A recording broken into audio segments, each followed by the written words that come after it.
Haïti est un pays en cours d'effondrement d'un point de vue politique, humanitaire, social et sanitaire. Rarement un pays a été gouverné par une telle bande de criminels et d'incompétents. Le quotidien du peuple, c'est la mort, les assassinats, l'impunité, l'insécurité et la corruption.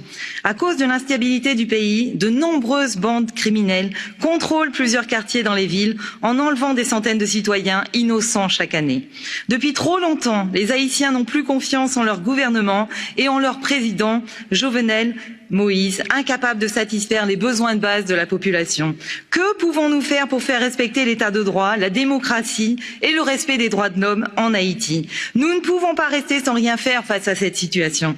En restant trop discrète, face au maintien au pouvoir du président Moïse, la communauté internationale se fait complice d'un pouvoir autoritaire qui génère pauvreté, violence des gangs et insécurité alimentaire.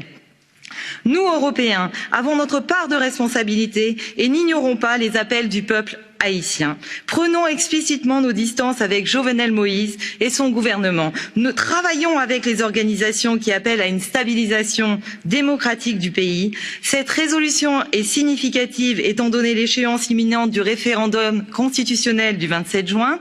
Nous condamnons l'organisation du référendum constitutionnel voulu par le président Moïse qui lui permettrait de concentrer plus de pouvoir entre ses mains. Les élections doivent être libres, crédibles, transparentes.